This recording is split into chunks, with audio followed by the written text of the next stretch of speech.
The dollar collapse will be the single largest event in human history. This will be the first event that will touch every single living person in the world. All human activity is controlled by money. Our wealth, our work, our food, our government, even our relationships are affected by money. No money in human history has had as much reach in both breadth and depth as the dollar. The dollar is the de facto world currency. All other currency collapses will pale in comparison to this big one. All other currency crises have been regional, and there have been other currencies for people to grasp onto. This collapse will be global, and it will bring down not only the dollar, but all other fiat currencies, as they are fundamentally no different. The collapse of currencies will lead to the collapse of all paper assets, and the repercussions to this will have incredible results worldwide. Thanks to globalization and the giant vampire squids of the Anglo-American Empire, the dollar is the world's reserve currency. It supports the world economy in settling foreign trade, most importantly the petrodollar trade. The money is then recycled through the City of London, not to be confused with London, and Wall Street. This fuels corporate vampires that acquire and harvest the world's wealth. The corporate powers then suppress real assets like natural resources and labor to provide themselves massive profits.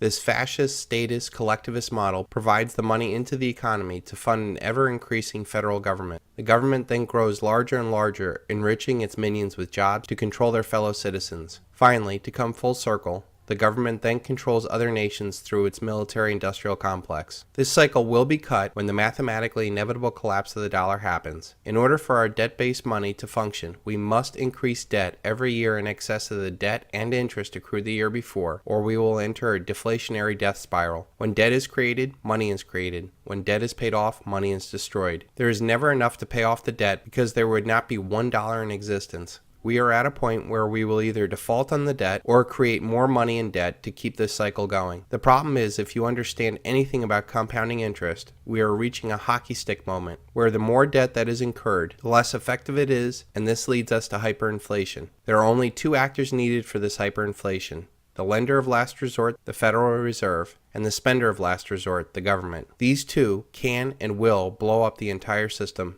I believe that they will wait until the next crisis and the whiff of a deflationary depression before they fire up the printing presses. That crisis is coming very soon, as we can only kick the can down the road so long. Money and emergency measures will be worn out. The fact that none of the underlying problems that caused the 2008 crisis have been resolved. The only thing different from the 2008 crisis is that instead of corporate problems, we now have national problems. In this movie, Greece will play the role of Lehman Brothers, and the United States will play the role of AIG. The problem is there is nowhere to kick the can down the road, and there is no world government to absorb the debt yet.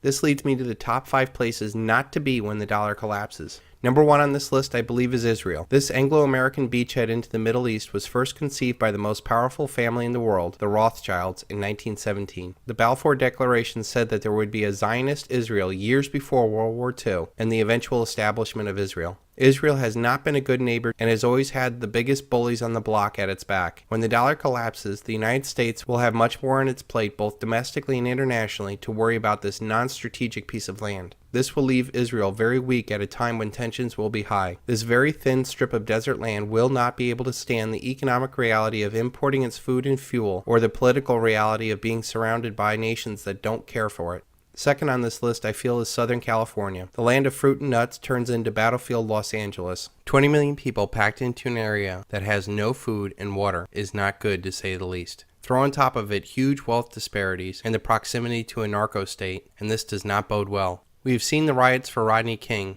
but what will happen when the dollar is destroyed and food and fuel stop coming into this area? Number 3 on this list is London. The land of Big Brother and the former empire of the worldwide slave and drug trade will suffer heavily. The stiff upper lip that the British elite ingrained in their subjects will not work anymore as the British population explodes. People will sacrifice and unite for any foreign enemy, but not if that enemy has always been the British elite. The Anglo-American Empire may pull off another false flag to distract its population on another Emmanuel Goldstein like in 1984, but I feel this collapse will happen before they can pull it off. This will make all eyes point at the British elite as solely responsible for this catastrophe. We have seen massive riots for soccer matches with hooligans. What will happen when the food and fuel gets shut off to this tiny island? Number 4 on this list is New York City, another large urban area living too high on the dollar hog. New York City is the area I moved out of in 2008. There's little doubt that all of the wealth in New York, New Jersey, and Connecticut is a derivative off of Wall Street wealth. The savings and investment for an entire nation and much of the world flows through that financial capital. As the world wakes up to the massive financial fraud, this could lead to the destruction of capital like you've never seen before. This will have tremendous effects on the regional economy as people driving Mercedes suddenly wonder where their next meal is coming from.